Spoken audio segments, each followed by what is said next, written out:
Hello everyone, this is F K Mac official YouTube channel. My name is engineer Farman Khan. आज की इस important video में मैंने आप लोगों को air conditioner cycle as a heating mode हम कैसे चलाते हैं, क्या क्या चीज़ें उसमें होती हैं, कूलिंग मोड से इसके डिफरेंसेस क्या होते हैं, किस तरह ये डिफरेंट होता है कूलिंग मोड से, क्या क्या चीज़ें इसके अंदर मज़ीद आपको उसमें केयरफुल होना चाहिए, और ख़ुसूसन जो हीटिंग मोड है उसमें क्या टिप्स एंड ट्रिक्स आपको यूज़ करने चाहिए अपने सेहतमंदाना ज़िंदगी के लिए। ये सारा सब कुछ आज की इस वीडियो में मैंने आप लोगों के साथ बहुत ही डिटेल में डिस्कस करना है। ठीक है, पहले स्लाइड में मैं आप लोगों को थोड़ा सा जो फ़्लो है रेफ्रिजरेंट का, वो फ़्लो हम किस तरह चेंज कर सकते हैं, उसका डायरेक्शन किस तरह चेंज कर सकते हैं, ये थोड़ा सा समझाऊंगा, हल्का हल्का सा समझाऊंगा। क्योंकि जो फोरवे सोलेनॉइड वॉल इसके अंदर हम लगा देते हैं, इसके बारे में मैंने पिछली वीडियो ऑलरेडी आपको बहुत ही डिटेल में दी है। वहाँ पे मैंने आपको बताया था कि इस वालू के अंदर इसका कंस्ट्रक्शन क्या होते हैं, क्या क्या पार्ट्स लगे होते हैं, फिर इस वालू का वर्किंग फंक्शन क्या होता है, और इसको जब डिज़ाइन किया जाता है किसी यूनिट के लिए तो क्या क्या पैरामीटर्स जो हैं वो उनको देखा जाता है। ठीक है, ये सारा सब कुछ मैंने पिछली वीडियो में ही समझाया है। तो यहाँ पर थोड़ा सा इसका हल्का सा रिव्यू देंगे, बहुत ज़्यादा डिटेल में नहीं जाएंगे। सेकेंड स्लाइड में मैं आपको बताऊँगा कि जो हम कूलिंग मोड के अंदर करते थे उससे डिफरेंट हम हीटिंग मोड में क्या कर लेते हैं। ठीक है, ये चीज़ मैं आपको यहाँ पे समझाऊंगा। उसके बाद तीसरे स्लाइड में आपको हीटिंग मोड की जो टिप्स हैं वो समझाऊंगा कि क्या किन चीज़ों में आपको केयरफुल होना चाहिए, क्या क्या चीज़ें आपको हीटिंग मोड के अंदर उस पर स्पेशली केयर देना चाहिए ताकि आप सेहतमंदाना ज़िंदगी के लिए इसको इस्तेमाल कर सकें। अच्छा, बट इससे पहले about me, my name is engineer Farman Khan, lecturer HVAC eight government technical college in Pakistan. अगर आप मुझे YouTube, Facebook page, WhatsApp group पर फॉलो अप करना चाहते हैं तो इन तीनों प्लेटफॉर्म्स के जो लिंक्स है वो मैंने नीचे वीडियो के डिस्क्रिप्शन में दिए हुए हैं। आप मुझे वहाँ से लिंक को क्लिक करके फॉलो अप कर सकते हैं। अगर आप कोई स्टूडेंट है या आप कोई ऐसे मैकेनिक है जो कि ऑनलाइन या फिज़िकल ट्रेनिंग लेना चाहते हैं तो आप मेरे साथ इस व्हाट्सएप नंबर पर कांटेक्ट कर सकते हैं। शुरू करते हैं आज की इस वीडियो को। और सबसे पहले मैं आपको बताता चलूं कि चाहे air conditioner cycle as a heating mode हो या चाहे एज ए कूलिंग मोड हो, दोनों सूरतों में हम एयर कंडीशनिंग को इस्तेमाल करते हैं अपने जो हमारा सेहतमंदाना ज़िंदगी है। क्योंकि इंसान जहाँ पे रहता है, जहाँ पे उठता है, जहाँ पे बैठता है, जहाँ पे वो लोगों के साथ जो है ना जमा होते हैं, तो वहाँ का माहौल अगर इंसान के कंफर्ट के मुताबिक नहीं होगा, वहाँ पर इंसान के माहौल, अब इंसान का जो माहौल है वो आरामदेह नहीं होगा, तो इंसान की ज़िंदगी पे ये बुरे असरात डालते हैं। ठीक है, सो कूलिंग मोड में तो हम ऑलरेडी काफ़ी चीज़ें डिस्कस कर चुके हैं। हीटिंग मोड में हमारे पास कुछ एडिशनल चीज़ें, इजाफी चीज़ें जो है ना इसमें हम यूज़ करते हैं। मिसाल के तौर पर इस साइकिल के अंदर हम अपना जो इंडोर कॉइल है इसको हम आर्जी तौर पर एवापोरेटर को हम कंडेंसर बना देते हैं और कंडेंसर को हम एवापोरेटर बना देते हैं। तो ये हम एक एडिशनल चीज़ कर लेते हैं। इस फ्लो को हम, इस फ्लो के डायरेक्शन को हम चेंज करने के लिए ये फोर वे रिवर्स वालू को यूज़ करते हैं। ठीक है, उसके बाद जो फिल्टर ड्रायर आपको पहले कंडेंसर के अंदर नज़र आता था बिफोर कैपिलरी ट्यूब, अब ये आफ्टर कैपिलरी ट्यूब भी लगाया जाता है ताकि जब हम हीटिंग मोड पे एसी को चलाएंगे तो ये जो रेफ्रिजरेंट है ये जब कंडेंसर से यानी जो बाहर आउटर वाले यूनिट से कंप्रेसर के अंदर जाएगा वो आपका फिल्टर्ड होना चाहिए। ठीक है, सो दो फिल्टर इस यूनिट के अंदर मजबूरन हमें लगाने पड़ते हैं। एक चीज़ ये हो गई। दूसरी चीज़ कि चाहे कूलिंग मोड हो चाहे हीटिंग मोड हो, कुछ चीज़ें जो है ना वो हमारे पास वही रहती हैं। मिसाल के तौर पर जो कंप्रेसर है या सक्शन एक्यूमुलेटर है, आपका कंप्रेसर उसी तरह से अपना परफॉर्मेंस देगा, उसी तरह से अपने रेफ्रिजरेंट को फ्लो करवाएगा। ठीक है, ये चीज़ आपने अपने जहन में याद रखनी है। हीटिंग मोड में क्या होता है, हीटिंग मोड में हम ये करते हैं कि जो कंप्रेसर आपका चलता है, कंप्रेसर आपका डिस्चार्ज लाइन से ये रेफ्रिजरेंट अपना निकालता है।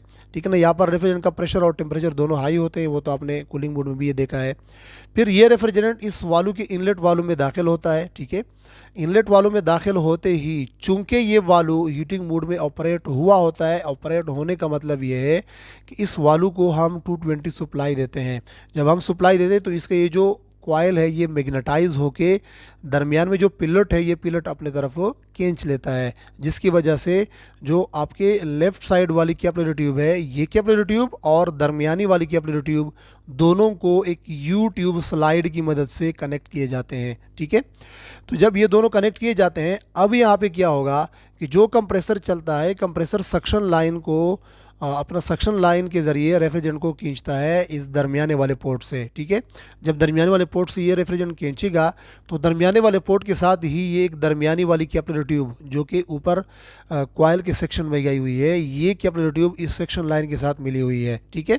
सो यहाँ से रेफ्रिजरेंट का प्रेशर कम होते ही, चूंकि यहाँ पे सकिंग प्रेशर होगा कंप्रेसर की तरफ, तो ये सकिंग प्रेशर इस कैपिलरी ट्यूब के अंदर से भी होता है और ये कैपिलरी ट्यूब फिर वही सकिंग प्रेशर आपके इस साइड के कैपिलरी ट्यूब से भी करता है, ठीक है। यहाँ से ये सकिंग प्रेशर होता रहता है, ठीक है। एक तो ये चीज़ होती है।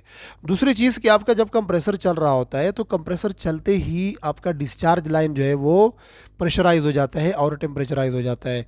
जब ये रेफ्रिजरेंट प्रेशर यहाँ पे क्रिएट करेगा तो इस वाल्व के इन होते ही यही प्रेशर आपके इस कैपिलरी ट्यूब के थ्रू इस सेक्शन में आके जो राइट साइड पे कैपिलरी ट्यूब आई है इस वाल्व के, इसमें भी यही सेम प्रेशर आगे ट्रांसमिट हो जाएगा।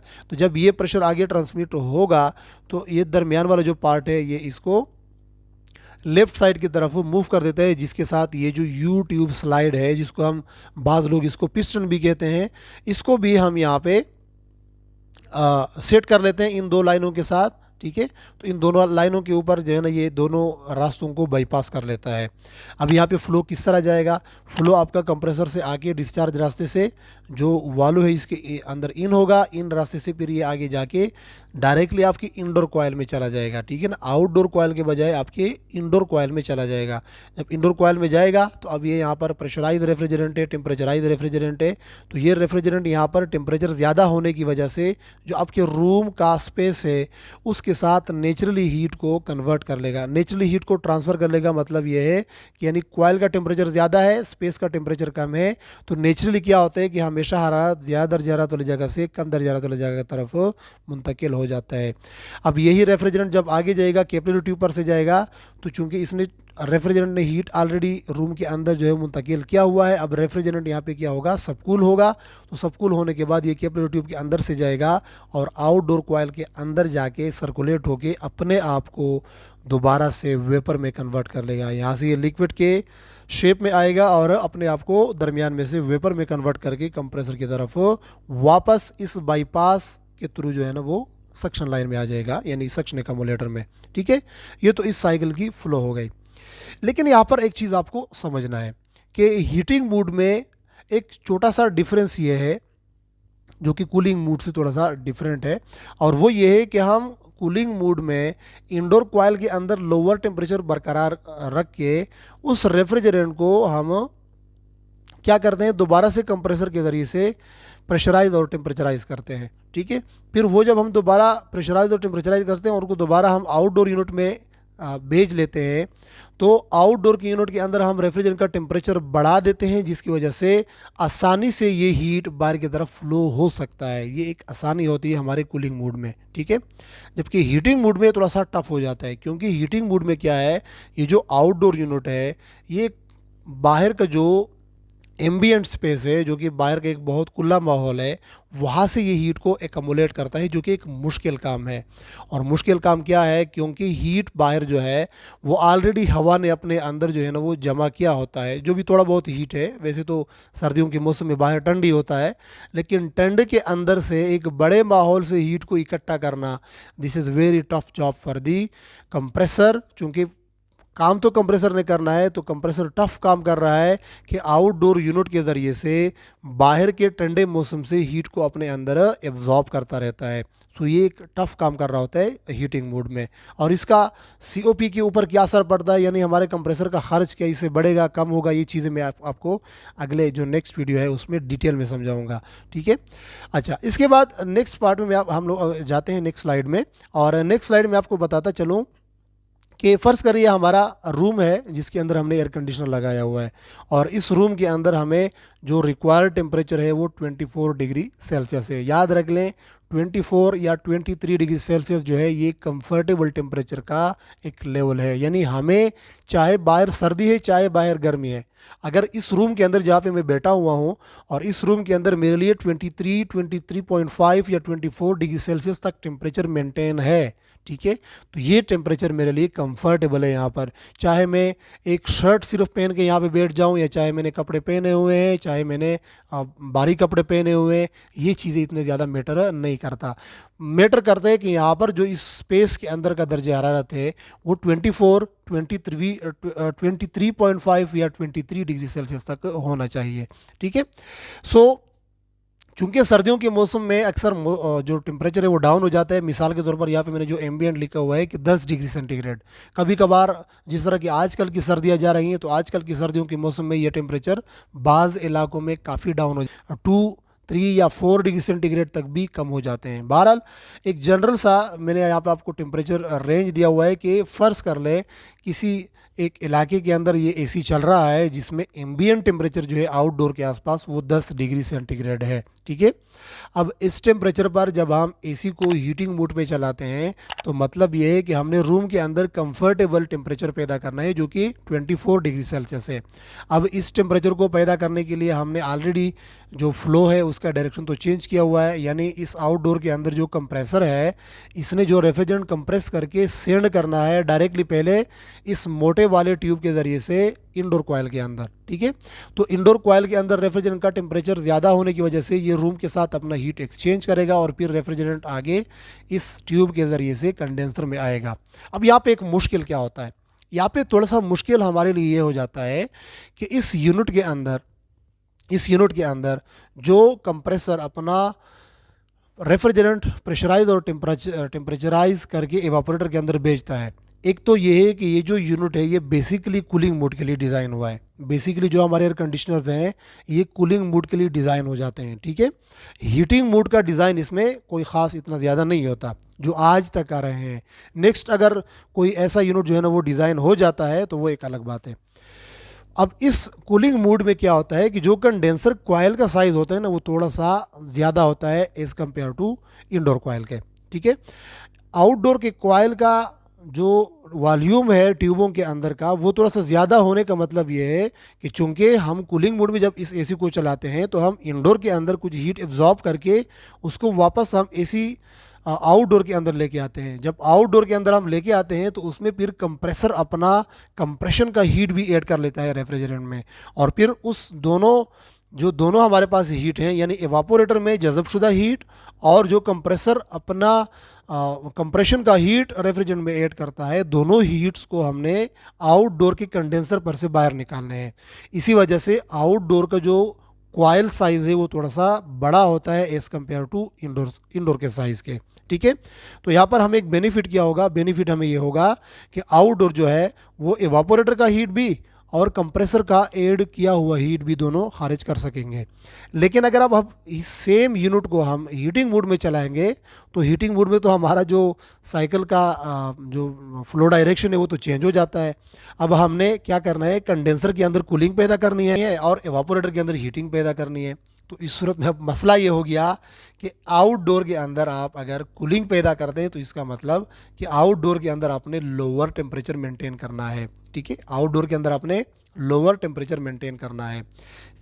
लोअर टेम्परेचर को मेंटेन करने के लिए ये ज़रूरी है कि आप इंडोर कॉइल के अंदर जो टेम्परेचर आप बढ़ाते हैं उसमें एक तो आउटडोर का जो हीट है वो भी ये कमरे के अंदर खारिज कर सके, दूसरा जो कंप्रेसर का ऐड शुदा हीट है वो भी ये इंडोर अपने अंदर से बाहर खारिज करेगा। अब इंडोर कॉइल तो वॉल्यूम के लिहाज से छोटा है, इसके अंदर जो ट्यूबें हैं वो तो छोटी हैं, तो इस वजह से आपका जो हीटिंग मोड होता है वो थोड़ा सा करेक्ट नहीं चलता as compared to cooling mode, यानी आपको वो रिज़ल्ट नहीं मिल पाता जो कि एक एयर कंडीशनर से आपको चाहिए होता है, ठीक है। बहरहाल इसको हम आगे जब कल का जो वीडियो है मेरा जो नेक्स्ट वीडियो है उसके अंदर जब मैं COP आपको पढ़ाऊंगा कि हीटिंग मोड के अंदर COP क्या होती है, हीटिंग मोड के अंदर हमारे कंप्रेसर का लोड क्या होता है और जो इवापोरेटर से हम आउटपुट लेते हैं वो क्या होता है, कितना होता है, तो उसमें आप डिटेल में मज़ीद इसको समझ जाएंगे। अच्छा, यहाँ पर एक इम्पोर्टेंट चीज़ मैं आपको ये बताते चलूँ कि हीटिंग मोड में क्या होता है कि आप आउटडोर से बाहर से हीट को एब्जॉर्ब कर रहे होते हैं। अब जब आप बाहर से आउटडोर के ज़रिए से हीट एब्जॉर्ब करेंगे तो इसका मतलब ये है कि आपने आउटडोर की कॉइल के अंदर काफ़ी लोअर टेम्परेचर को मेंटेन करना है। आपने आउटडोर कॉइल के अंदर काफ़ी लोअर टेम्परेचर को मेंटेन करना है। 10 डिग्री सेंटीग्रेड से आपका जो कॉइल का टेम्परेचर है वो काफ़ी लो होना चाहिए। काफ़ी लो होने का मतलब क्या है कि यानी तकरीबन -5, -10, -7 डिग्री सेंटीग्रेड तक इस कॉइल के अंदर का जो रेफ्रिजरेंट है उसका टेम्परेचर होना चाहिए।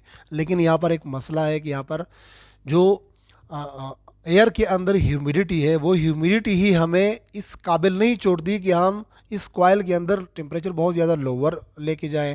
क्योंकि अगर हम बहुत ज़्यादा लोअर लेके जाते हैं तो जो भी यहाँ पे एयर के अंदर ह्यूमिडिटी है वो इस कॉइल के अंदर ही जो है ना वो फ्रॉस्ट बनाएगी, वो यहाँ पे बर्फ़ हो जाएंगी।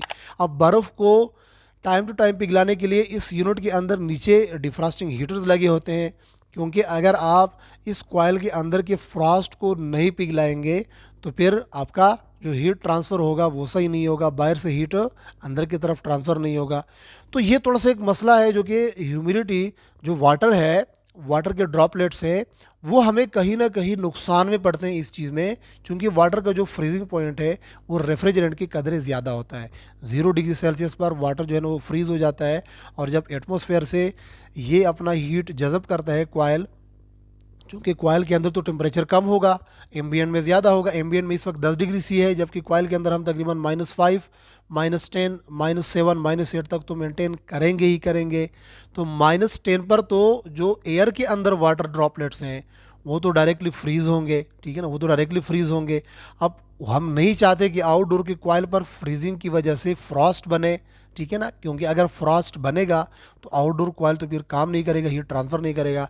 तो इस वजह से फिर इसके नीचे हीटर्स लगे होते हैं डिफ्रॉस्टिंग, और जब defrosting heater time to time उस फ्रॉस्ट को मेल्ट करते रहते हैं तो इससे आपका जो आउटडोर है उसका टेम्परेचर ज़्यादा लोअर नहीं जा रहा होता। क्योंकि कुछ डिफ्रॉस्ट हीटरों का हीट होता है और कुछ वैसे भी सर्दी होती है। सर्दी के अंदर आप एक बड़े माहौल के अंदर से हीट को एकमुलेट करना और उसको इंडोर के अंदर भेजना ये थोड़ा सा टफ काम होता है, ठीक है। सो इस वजह से हमारा हीटिंग मूड थोड़ा सा डिफ़िकल्ट होती है इसमें। क्योंकि हमारे पास जो वाटर ड्रॉपलेट्स हैं या ह्यूमिडिटी है या जो मॉइस्चर है एयर के अंदर, वो मॉइस्चर क्या करेगा, वो इस आउटडोर कॉइल के अंदर की जो ट्यूब हैं इनके साथ फ्रीज़ होकर फ्रॉस्ट बनाएगा। अब यहाँ पर देखें कूलिंग मोड में और हीटिंग मोड में जो बेसिक एक डिफरेंस होता है ना वो ये होता है कि आउटडोर कॉइल के अंदर अगर हमने हीट को एब्जॉर्ब करना है एम्बिएंट से और उसको लेके जाना है इंडोर तक, तो हमें क्या करना होगा, आउटडोर कॉइल का टेम्परेचर काफ़ी लोअर लेके जाना होगा। यानी मिसाल के तौर पर अगर एम्बिएंट में इस वक्त टेम्परेचर है 10 डिग्री सी, बाहर जो रूम के बाहर का टेम्परेचर है वो इस वक्त 10 डिग्री सी है। अब हमने इस 10 डिग्री सी का जो टेम्परेचर वाला एयर है इससे हमने हीट को एब्जॉर्ब करना है एवापोरेटर के ज़रिए, यानी जो इस वक्त हमारा एवापोरेटर है आउटडोर यूनिट, इसके ज़रिए से। तो इसके लिए ज़रूरी है कि हम आउटडोर के अंदर रेफ्रिजरेंट को काफ़ी लोअर टेम्परेचर तक लेके जाएं, ठीक है ना, काफ़ी लोअर टेम्परेचर तक लेके जाएं। यानी तकरीबन अगर यहाँ पर जो टेम्परेचर होगा वो -15 होगा तो -15 डिग्री और 10 डिग्री है, तकरीबन 25 डिग्रीज का डिफरेंस आएगा, ठीक है ना। तो इस तरह तो फिर हीट आसानी से बाहर से अंदर की तरफ चला जाएगा।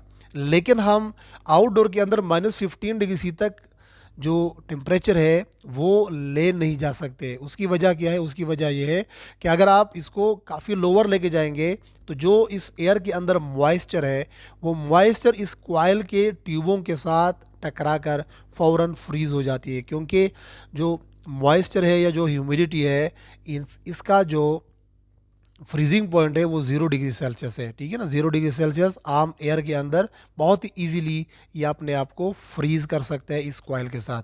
तो जब -15 डिग्री सेंटीग्रेड तक अगर हम आउटडोर की कॉइल का टेम्परेचर लेके जाएंगे तो जो आसपास का एम्बिएंट एयर है इससे जो मॉइस्चर है वो मॉइस्चर कॉइल के अंदर कॉइल के साथ टकराकर कॉइल के ऊपर फ्रीजिंग का एक फ्रॉस्ट बना देता है, ठीक है ना। तो वो फ्रॉस्ट फिर हमारे कॉइल के लिए नुकसानदेह होता है क्योंकि इससे फिर हमारा जो हीट एक्सचेंजिंग प्रोसेस है वो बहुत कम होता है। तो हीट एक्सचेंजिंग प्रोसेस ही कम होगा तो इसका मतलब आपका पूरा हीटिंग साइकिल ही काम नहीं करेगा। तो इस वजह से हम आउटडोर के अंदर फिर जो टेम्परेचर है वो बहुत ज़्यादा लोअर नहीं लेके जा सकते। कुछ हम इसको लो लेके जाते हैं, लेकिन उसको भी मॉइस्चर को फ्रीज ना करने के लिए हम इस आउटडोर यूनिट के अंदर डिफ्रॉस्टिंग हीटर्स लगा देते हैं, ताकि जब जब थोड़ी थोड़ी फ्रॉस्ट जो है ना वो आती रहती है इस कॉइलों के ऊपर, इन ट्यूबों के ऊपर, वो क्या होगी, वो डिफ्रॉस्टिंग हीटर जो है ना वो अपने साथ आहिस्ता आहिस्ता पिघलाते रहेंगे, ड्रेन करते रहेंगे नीचे की तरफ। ठीक है।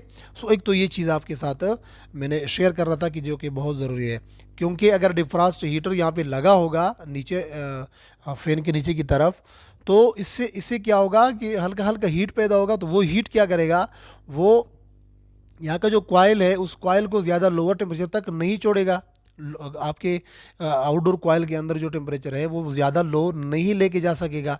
ठीक है। तो इस वजह से थोड़ा सा ये डिफरेंस जो होता है ना एम्बियंट में और आउटडोर कॉइल में, ये इतना ज़्यादा हम नहीं रख सकते, यानी हम आउटडोर का टेम्परेचर बहुत ज़्यादा लोअर नहीं लेके जा सकते। तो इस वजह से थोड़ी सी तो आपकी हीट ट्रांसफ़र की जो रेशियो है वो कम होगी, यानी हीट यहाँ से कम ट्रांसफ़र होगा, जिसकी वजह से इनडोर के अंदर फिर आपका हीटिंग कम पैदा होगा। ठीक है ना। तो इसका मतलब क्या है, मतलब इसका ये है कि यानी जो कूलिंग मोड में हम ये एयर कंडीशनर इस्तेमाल करते हैं, उसी तरह हम इसको हीटिंग मोड में इस्तेमाल नहीं कर सकते, यानी उतना परफॉर्मेंस ये हमें नहीं दे सकता। बहरहाल इसका जो कंप्लीट डिटेल है वो मैं आपको अगले वीडियो में, अगले स्लाइड में इंशाल्लाह डिटेल में दूंगा अगली वीडियो में, तो वहाँ पे फिर आप इसको बेहतर समझिएगा।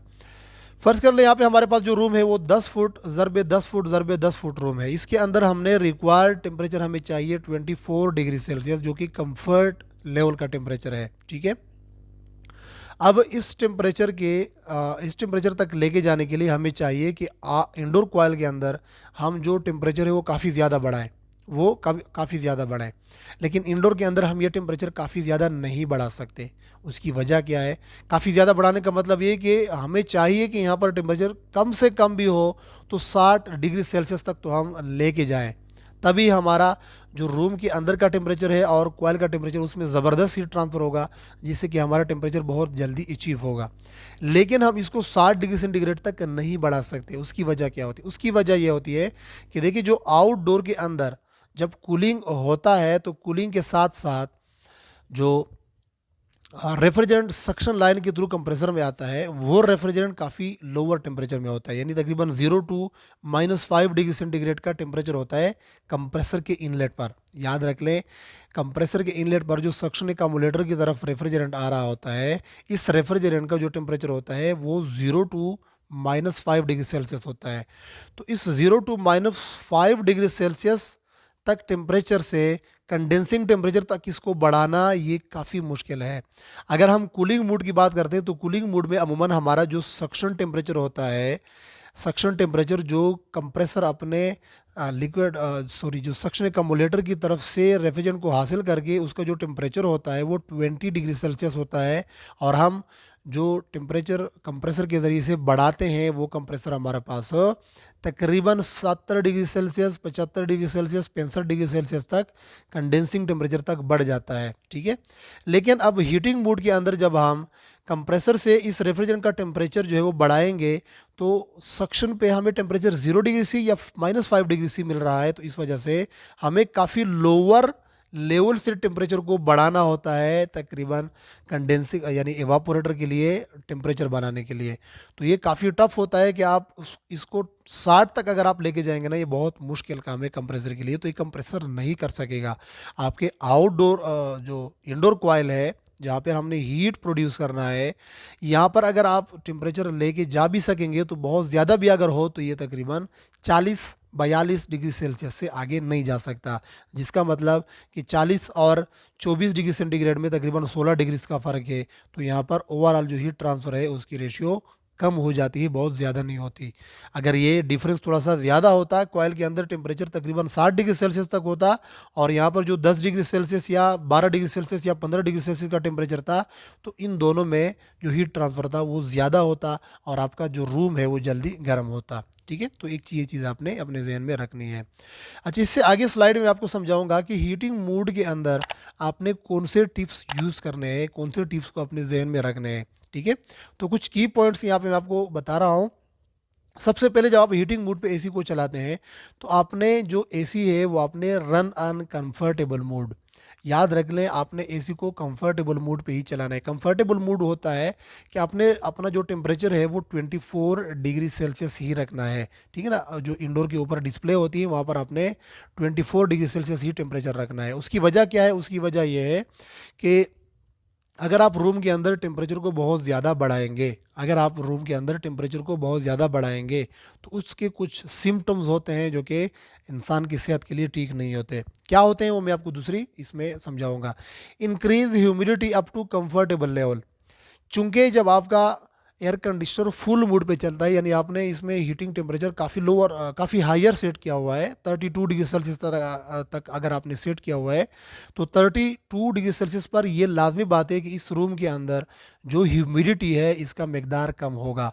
क्योंकि जैसे ही एयर के अंदर जो ह्यूमिडिटी होती है, अब जब एयर को हीट मिलेगा यहाँ पर तो वो ह्यूमिडिटी यहाँ पर फ़ौरन वेपोराइज हो जाती है। तो इसका मतलब कि एयर के अंदर ह्यूमिडिटी जो है वो वेपर की हालत में होगी, जो कि जिसका प्रेशर बढ़ जाता है, ठीक है। तो इस सूरत में जब एयर के अंदर ह्यूमिडिटी कम होगी तो उससे क्या होगा कि एयर जो है, चूंकि एयर का जिसामत बड़ा है, एयर का जो जिसामत है वो बड़ा है, और जो इंसान यहाँ पर रहते हैं, जो यहाँ इंसान यहाँ पर सोते हैं, जो इंसान यहाँ पर बैठते हैं, 2 3 4 लोग जो बैठते हैं उनका जिस्म छोटा है। तो ये जो बड़े जिसामत वाली एयर है इसके अंदर ह्यूमिडिटी की मकदार कम हो जाती है, और इंसान के अंदर जो ह्यूमिडिटी होती है ये एयर इंसान के अंदर की ह्यूमिडिटी को अपने अंदर निकालता रहता है, ठीक है ना। ये आपसे ह्यूमिडिटी लेता रहता है, जिसकी वजह से इंसान के जिस्म के अंदर ह्यूमिडिटी का जो मकदार है वो कम होता रहता है, और जिसकी वजह से कि इंसान के अंदर काफ़ी सारी बीमारियां पैदा होने की जो है ना वो चांस हो जाता है, ठीक है। अच्छा, नेक्स्ट जो चीज़ है, अच्छा अब increase humidity up to comfortable level. अब इंक्रीज ह्यूमिडिटी के लिए जो आजकल के एयर कंडीशनिंग यूनिट है इसमें कोई ऐसा एडजस्टमेंट नहीं है, कोई ऐसा इंतज़ाम नहीं है कि जिसकी वजह से हम इसी एसी को यूज़ करके अपने रूम के अंदर ह्यूमिडिटी को बढ़ा सकें। तो इसके लिए आप क्या कर सकते हैं, या तो अगर आप किसी डेवलप्ड कंट्री के अंदर है तो आप इस रूम के अंदर एक ह्यूमिडिफायर लगा दें। ह्यूमिडिफायर का क्या मतलब होता है, एक ऐसा यूनिट जो कि आपके कमरे के अंदर चलता हुआ ह्यूमिडिटी का मकदार बढ़ा सके, ठीक है ना। ह्यूमिडिटी फायर जो है ना वो एक यूनिट होता है जो कि रूम के अंदर या किसी स्पेस के अंदर ह्यूमिडिटी को बढ़ाने का काम देता है। अगर तो आपके पास वो अवेलेबल नहीं है या नहीं हो सकता तो फिर आप क्या कर सकते हैं, फिर आप ये कर सकते हैं कि अपने रूम के अंदर या तो जगह जगह पे पानी के कुछ बर्तन रख लें, ताकि जब एयर के अंदर ह्यूमिडिटी यानी मॉइस्चर कम हो जाता है तो वो ह्यूमिडिटी उस वाटर के जो बर्तन है उनके अंदर से ही हवा जो है अपना पूरा कर सकें, ठीक है। आपके जिस्म से ज़्यादा ह्यूमिडिटी खींचने की ज़रूरत उसको ना हो, ठीक है ना। तो एयर को आपने क्या करना है, एयर के लिए आपने अपने रूम के अंदर डिफरेंट 2 3 4 जगहों पर पानी के बर्तन रखने हैं। तो उस बर्तनों से जो पानी होगा, जब भी एयर के अंदर ह्यूमिडिटी कम होगी तो वो उस बर्तन के पानी के अंदर से ही ह्यूमिडिटी को अपने अंदर ला देगा, और अपना जो एयर एयर है वो अपने अंदर ह्यूमिडिटी को पूरा करता रहेगा, ठीक है। अच्छा, नेक्स्ट टिप क्या है, नेक्स्ट टिप ये है कि don't close your room air tight. अपना रूम जो है वो आपने एयर टाइट बंद नहीं करना है, क्योंकि अगर आप एयर टाइट बंद करेंगे तो ह्यूमिडिटी की मैंने आपको बात की, तो ह्यूमिडिटी तो ज़ाहिर बात है हवा के अंदर कम होगी ही होगी। अब अगर आप रूम को एयर टाइट बंद करेंगे तो इससे आपको सफोकेशन का मसला होगा, सांस के रुकने का मसला होगा। ख़ास तौर पर जो छोटे बच्चे होते हैं उनको फिर सांस लेने का प्रॉब्लम होता है, ठीक है ना। तो इस वजह से फिर अक्सर बच्चे जो है ना वो अपने आप को यूँ समझ ले अनकंफर्टेबल फील होते हैं और रोते हैं, चीखते हैं, चिल्लाते हैं, वो नींद नहीं कर सकते, ठीक है। तो आपने अपने रूम को एयर टाइट बंद नहीं करना है। चाहे आपके रूम से थोड़ा सा हीट लीक भी हो रहा हो, बाहर खारिज भी हो रहा हो, लेकिन एयर टाइट अगर आप रूम करेंगे ना तो इसका मतलब कि आप अपनी सेहत को नुकसान पहुंचा रहे हैं, ठीक है। अच्छा, बी केयरफुल कहाँ पे होना चाहिए, आपको एहतियात कहाँ पे करना चाहिए, ख़ास तौर पर ऐसे रूम की जिसके अंदर चिल्ड्रन होते हैं, बहुत छोटे बच्चे होते हैं, जो दूध पीते बच्चे होते हैं, या फिर ऐसे वीमेन जो कि प्रेग्नेंट सिचुएशन में होते हैं, हामिला औरतें होती हैं। उनके लिए तो आपने इस रूम के अंदर हीटिंग का जो मूड है वो फुल बिल्कुल भी नहीं रखना है। अपने रूम के अंदर का जो हीटिंग मूड है वो कंफर्टेबल लेवल तक ही रखना है, क्योंकि छोटे बच्चों के अंदर जो बीमारियों से लड़ने की कुव्वत होती है वो कमज़ोर होती है। हामिला औरत के अंदर जो छोटा बच्चा होता है वो बच्चा ज़्यादा ह्यूमिडिटी या कम ह्यूमिडिटी को बर्दाश्त नहीं कर पाता, और कभी कभार ये होता है कि वो बच्चा माँ के पेट के अंदर ही कमज़ोर हो जाता है। जब वो पैदा होता है फिर वो कमज़ोर की हालत में ही पैदा होता है। तो इस वजह से चिल्ड्रेंस और वीमेन, ख़ास तौर पर जो प्रेग्नेंट वीमेन होते हैं, वो जहाँ जिस रूम के अंदर अक्सर जिस रूम को इस्तेमाल करते हैं, उस रूम के अंदर अगर आपने एयर कंडीशनर को एज ए हीटिंग मोड लगाना भी है, चलाना भी है, तो एक ये चीज़ करनी है कि आपने रूम को एयर टाइट बंद नहीं करना है। दूसरी चीज़ कि आपने ह्यूमिडिटी के लेवल को बढ़ाने के लिए कोई ह्यूमिडिटी का इंतज़ाम करना है। या तो आपने रूम के अंदर जगह जगह पे गीले कपड़े रखने हैं, या फिर आपने रूम के अंदर पानी का 2 3 4 बर्तन लगा के एक जगह पे, दूसरी जगह पे, तीसरी जगह पे, कि अगर इस रूम के अंदर ह्यूमिडिटी की मकदार कम होगी, मॉइस्चर कम होगा, तो वो मॉइस्चर ये उस पानी के बर्तन से अपना मकदार जो है ना हवा वो पूरा कर सके। और चिल्ड्रंस और वीमेंस ख़ास तौर पर, या आम सेहतमंद इंसान जो है, उनके जिस्म पर भी ये बुरे असरात डालते हैं अगर यहाँ पर रूम के अंदर ह्यूमिडिटी का मकदार कम हो जाता है। ठीक है ना। सो ये चीज़ें आपने अपने जहन में याद रखनी है, अपने कस्टमर्स को भी बताना है, ताकि हमारे कस्टमर जो हीटिंग मोड पे एसी चलाते हैं उनके सेहत को इस चीज़ का नुकसान ना हो। सो उम्मीद करता हूँ कि आज की वीडियो में आपने काफ़ी चीज़ें गेन की होगी। अगर वीडियो आपको पसंद आई है तो प्लीज़ वीडियो को लाइक और शेयर करना मत भूलिएगा। अच्छा, नेक्स्ट वीडियो में आप लोगों को डिटेल में बताऊँगा कि हीटिंग मोड के अंदर जब हम एसी को चलाते हैं तो उसमें कंप्रेसर का लोड, कंप्रेसर का ख़र्चा क्या होगा, जो इलेक्ट्रिसिटी कास्ट होगा वो क्या होगा, और साथ साथ जो हमारा हीटिंग इफेक्ट होता है क्या वो उतना ही होता है जो कूलिंग मूड में होता है, या उससे कम होता है, ये मैं आपको फार्मूलों से जो है ना वो प्रूफ करके दिखाऊंगा। So until to next video, मुझे दीजिएगा इजाज़त। अल्लाह हाफिज़।